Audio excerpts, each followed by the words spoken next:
How important is that rest day? I mean, they've been through it. Well, I mean, just in general, we're yeah. tired. We're tired. I think there's the physical exertion that this group had to put forth to get through 4 games in 10 or 11 days. It doesn't get much more intense.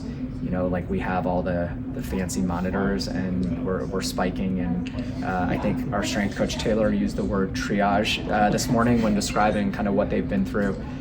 So yeah, they've had, yesterday was fully off, today was just this. So it's 2 days of like what we would call a hard reset. Tomorrow's kind of getting back into the flow, and the balls will start with training on Wednesday.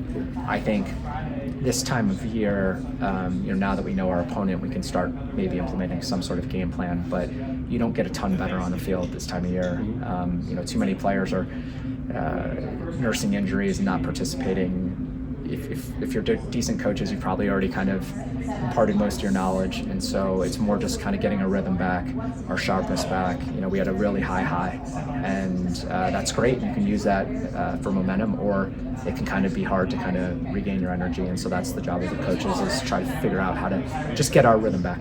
Along those lines about the high, what did you expect in here? I mean, they knew they were in, but yeah, obviously we're on pins and needles still. Both the girls we talked to said they were nervous. It was a little nerve-wracking. I mean, when you're standing back there watching it, proud father, proud coach, what's the vibe for you? Yeah, no, I mean there is like gosh, it ages me, but I do think there is like a proud father type vibe going on right now. Yeah. This program becomes your baby. When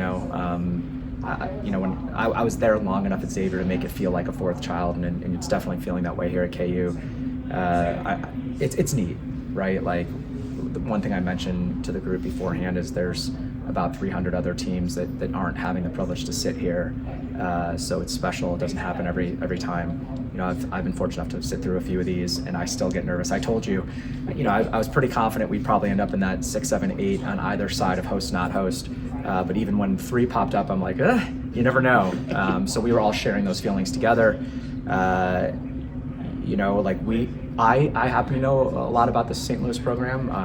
Our players probably know players in common, but I don't think they haven't played in a long time probably, and so you don't know how to feel. You're excited to play. You're excited to play. Maybe a little bit disappointment for not hosting, but we spoke real quick, and I gave them my 2-cent rundown on SLU. The first thing is they're pretty darn good, and they've won a whole lot. I think I saw 7-peat, which I don't care what sport, what conference, like that means that not only are you good now, but your culture carries through. The people walk into a winning environment, walk out of a winning environment, and are taught from day one. Huge credit to Katie for what she's built there, and we have a ton of respect for them. Kind of branching off that, so it looks like when you were at Xavier, you faced them 4 times. What kind of experience, like having played them, what kind of experience does that bring here, and how does that help you game plan for this weekend? Yeah, I think our coaching staff and their coaching staff thought it was just a great game for both programs. When you're not in one of the power conferences, you have to be pretty strategic about how you get potential top 50 wins, those kinds of things. And we always knew if we played, hopefully both teams were in that kind of conversation, and the winner gets that resume builder, the loser probably still gets an RPI boost, right? We've played them the last 4 years plus. I know what we're in for. They have a lot of attacking, firepower. They score a ton of goals. Emily Gavey is the tip of their spear, is one of the best in the country. Hannah Sawyer out wide is fast and pacey as it comes, and then they've anchored down with all conference, all region defenders. I coached their starting holding midfielder, played for us at Xavier for 4 years, in Elise, and she's a great player, a great person. So there is a familiarity. They probably have familiarity with us as a coaching staff and how we like to play. So I don't think there are going to be a ton of secrets heading into that game. It's more who can kind of just perform on that given day. It's always going to be about the players for you, but have you had like a pinch me moment about being the first coach to win a conference championship in your first year? I think I've just had a pinch me moment about this run we've been on. It's really special, and the fact that it was in Kansas City, I think allowed more of our community to be there. My family was able to be at all 4 games, and I'm still coming off that emotional high. I still feel the effects of just staying up late and trying to respond to all those texts, and I mean I'm guilty of watching the highlights, and it's pretty awesome. So, no, we're any honors that'll come our way, we're really grateful for. But just the team success is the best part of it. Do you think you can pinpoint a moment like in the season what kind of sparked the eight game hot streak you guys started on? Personally, I think it's the 2-game span of Oklahoma State BYU, and Oklahoma State, in my opinion, was our worst performance of the year, specifically our first half. Did it at home, did it on alumni weekend, and like a huge shout out to our alums. They've been amazing this year. They showed up in like big numbers for that weekend and for that game, which is why it's like so painful for me. But before the game, they were in our pregame meeting, and they were just electric in their energy and their support of this team. And then even witnessing that experience, they've been, this last 2 weeks, I've heard from so many of them. But that was a low moment. And even heading into halftime, we were already down 3-0, and we had a moment where we had to decide how we're going to approach adversity. Are we going to feel sorry for ourselves, which would have been natural, or are we going to come back and fight and show a little pride and character? I very much like pride is a very meaningful word for me, and I want everyone to be very proud of what they've accomplished. And I think it should mean something to wear that shirt, to be part of this program. Sooner than later on campus, people are going to know what that means. It's going to mean that we're take care of business in the classroom, that we treat everyone with respect, that we leave places better than we found them. But that wasn't us on the Oklahoma State game. And afterward, we had to have a team meeting that was just one of those ones that are hard to sit through. As coaches, as players, it's nice when we're getting all the pats on the back, but those are the ones that really test your true culture, not just the words that you put on a locker room. Like, are we going to live this, or are we just going to put it on on a billboard? And so the reason I also pointed out BYU was that was our next game. And so you come off an Oklahoma State drubbing, and then you get to face a team that was in the Final Four last year and as dynamic as they come. And for those of you who remember, we went down early, 1-0, we found an equalizer, and then we went down again. And I think our sort of resolve to come back from two different deficits was really impressive. I thought we started just to understand what it looks like to work for each other out of possession. I thought the second half of that game really starts to build the foundation of how we defend as a team, and that we're going to be hard to break down. Travis Goff, I remember after the game, came up to me and he's like, that's in his opinion the best he's seen Kansas soccer play. And I think it's pretty neat that it's not like we were zipping the ball around and it wasn't our prettiest soccer, but I think people in that stadium hopefully felt sort of the unity that we were showing that night, that work rate that we were willing to put out. And we drew 2-2, and we had a couple moments in the end we could have won. And I think we left that game like, okay, we can do this, and not really excited to tie BYU, just kind of like is what it is, matter of fact. I don't think it's that much of a coincidence that we're now 8 games straight off that. Wouldn't expect that particular streak, but we knew we were on the right track after that game. And then just looking back to preseason when you're building a culture within the new team and everything, did you guys think that you could be in this position? Yes and no. I mean, every interview I've given, like kind of before the season, I said that like the NCAA tournament was a goal, and I didn't know how realistic it would be, but that's what we were shooting for. We put together our non-conference schedule with that in mind, and those teams did well, right? So South Dakota State just won their conference. Drake just lost in the final. South Florida's in the top 50 RPI. Gonzaga's top 70 RPI. Vanderbilt's 25. Like we tested ourselves. Did I think that we were going to win a Big 12 championship and run through the first, second, and third seeds? Probably not. But we knew that there was a ceiling here. That we have good players that have talent, and we just had to kind of align it and get it pointed in the same direction. I'm a big believer that you can outperform your talent or you can underperform it, and that's oftentimes like how I view programs. And I think one of the things I'm proud of is we have a lot of talent in this room, and I think we're just now starting to perform to that level or above it. Along those lines, you got production from a lot of girls. A lot of them received tournament honors, that kind of thing. Who's the anchor, though? Who in the next few days, who, 1 or 2 or 3 or however many it is there someone that you're going to say, hey, if it gets squirrely, you bring it all together? Because you talked about the player-led programs. And Yeah. all that do you have that person? Or I'm people? going to be the worst at answering these kind of questions because it's not just like coach speak. I really do believe this is a team game, and one of the things that hopefully separates us now and will separate us going forward is we're just not going to be relying on a couple people to carry us over the finish line because it's just not fair to them. And the best teams I think can find different heroes. I will say this, our spine has really solidified, and so starting with Sophie, who thankfully has played her best couple games in these last couple games. Not that surprising for a freshman, and especially like a eligibility freshman with that kind of work rate and that kind of mentality. I think having Bovie finally back as a fifth-year senior, healthy, which if you see her, Monday through Wednesday, that you would definitely use the air quotes. But she missed preseason essentially coming off a little bit of an injury, so played her way back into sort of form halfway through the season. Since she's got her full legs and her full confidence behind us, I think Mackenzie Bovie has been an absolute anchor, along with Asa and Liv. Once we've kind of started to get that foundation, Brooke was that sort of anchor, and then when we moved on, it's like we miss her, but it's just we have to find that solution. I think Lexi up front has come up big in the big moments. I thought she's played her best set of games in these last matches, and some of them she got goals, and I thought she was unbelievable even in these last two games. Our whole team produced that moment where she was able to create that turnover, but she's her like selflessness and pressing has been next level. She was able to turn the corner on TCU multiple times, which is hard to do. I think the player, Merlot stepped up, and she doesn't get enough recognition. I think the single player on our team who doesn't get enough recognition is Kate Langfelder. Kate's a freshman that does all the dirty work. She's kind of our skeleton key.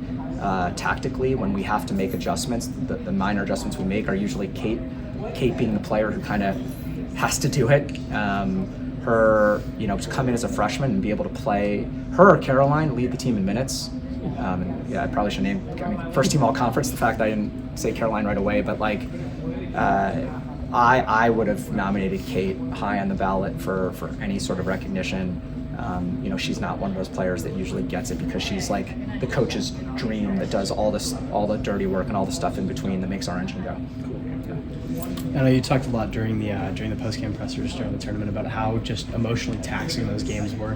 What's that been like to be back in Lawrence and kind of get a couple days off to just decompress? I'll speak for myself. It was delightful. It was amazing. Yesterday was great in the fact that I think if we knew who we were playing, we'd be watching film and we'd be doing this and that. We didn't know, and we couldn't know, and there's nothing we could do to change it. So I got to at 8 o'clock. I was out the door with my youngest son to go watch his soccer game in Kansas City. We had great friends from Cincinnati visiting, and we were able to show them around Lawrence and show them around Mass Street. I went back out, watched my son's soccer game, watched my daughter's soccer game. Those are the kind of fall days that we don't get very often as a soccer coach. And so it was great for me. I'm sure the players also took advantage of not having to be around this building and not having to deal with me. Today was, again, another day to regroup. And, I think this is a good way to kind of kickstart them back into what we're going to need to do going forward. Liv said it was fun to feel cool. Yeah. What is that, hearing that comment? You lit up. Because I remember, the team I coached at Xavier, it feels like yesterday I was sitting in the locker room and they're just like, our goalkeeper at the time, Tony Bizzarro, who's, one of the people who's special to me, I remember her saying, on our day one, I just don't want to be embarrassed walking around campus. And if, that team we left there, they were the team that was pointed to by the department of this is how you're supposed to work in the weight room. This is how you're supposed to compete as a fierce female athlete. That's something we're trying to instill here. And it's, cool is a relative term. They asked my permission to go out in their championship t-shirts and hats, and they said they'd be responsible. And it's not go out, it's like some college students, but be out on the town, visible. And I'm like, heck yeah, man. You earn this, you deserve it. To the victor goes the spoils. this is the payoff, right? This is why you do all that work in the dark and the cold,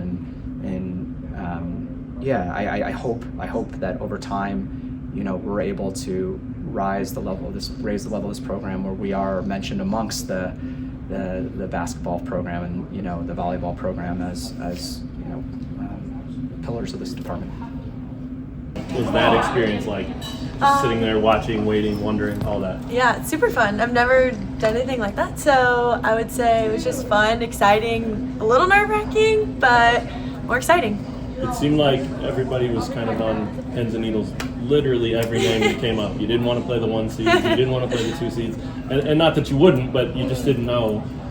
Did you guys talk about that before? Like, what are we getting into? I know you had a little speech there from one of your players who's been through it, but most of you had no idea. I mean, no.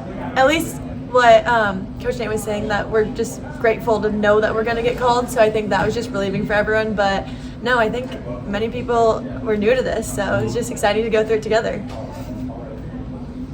Just how confident is this team feeling after, going on this big win streak, and now you guys got this up next? Just what's the energy like? It's so nice. I think we have lots of confidence.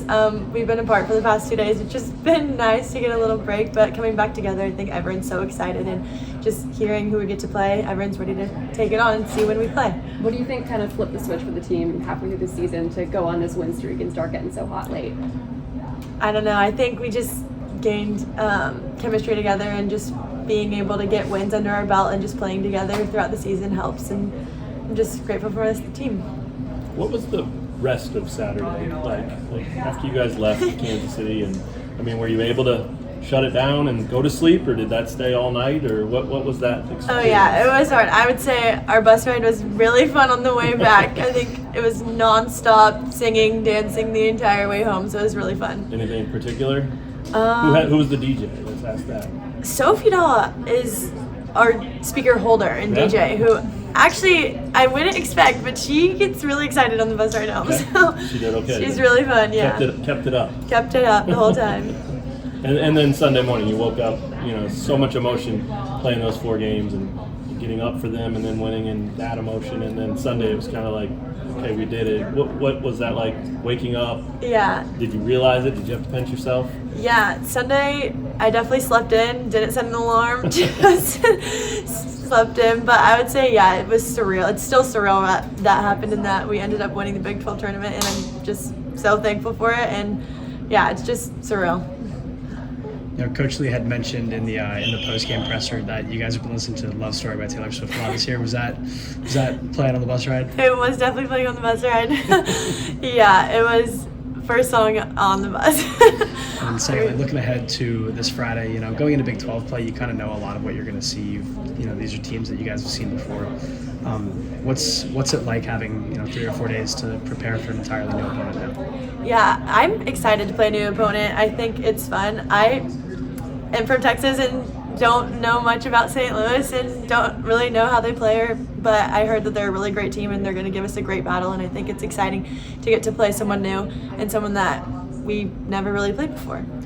There was some talk from, I don't know if it was you or maybe a couple of your teammates, but sort of the underdog role, the overlooked role, like that doesn't happen anymore, I don't think. You guys won the Big 12 tournament, you've won 8 in a row, people know who you guys are too. How do you manage that, and is that a good thing? Yeah, I think it's a good thing. I think it's good that people are finally recognizing all of our hard work and recognizing that we're a great team, but I think just taking every team as being great, and they're going to give us a great battle. It's just how we should look at it. Sure. Liv, we just asked Caroline sort of the aftermath of Saturday. Mm-hmm. Once you left the stadium, the bus ride, did you sleep? Did you do an all-nighter? Did you wake up believing it? All that stuff. What was sort of the aftermath of winning this? I'd say, do I look at this camera? Anyway. Or any camera? Okay, so to answer your question, I'd say after the game, I think I was still kind of like processing. I think I still am actually, that we won the game. The bus ride was really, really fun. We had a lot of music playing and stuff like that. My sleep, I didn't really get much sleep, honestly. I never really do after games, so especially with this big win. Sure. But it's really exciting and will be, honestly. Yeah, and forever. How about this experience, sitting there watching this, First time, not really knowing what to expect. It was, you were given a little bit of a summation of what's going to happen, but you guys were all still on pins and needles even though you knew you were in. What was that like?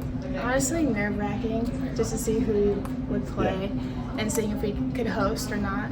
But honestly, I'm excited to play SLU. Any disappointment in not hosting, or does it matter now?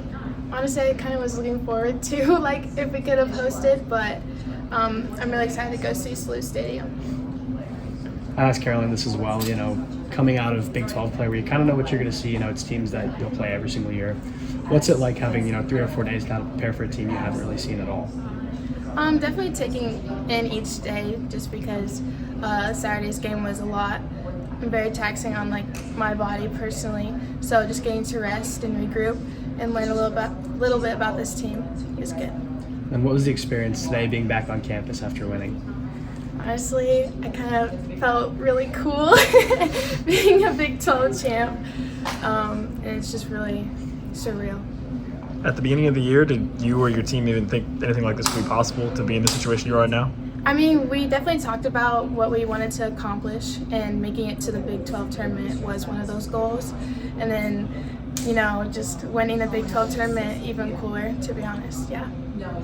How much gear do you have? We saw the shirts you wore there. We see this one. You have a bunch of stuff with Big 12 champs on it now, or more coming? Not yet. We have more coming, though. Awesome. Yes.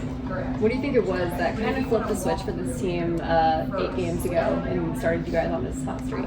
I think for us, coming out in Arizona, we just played our best, and seeing what we can do and accomplish really helped motivate us.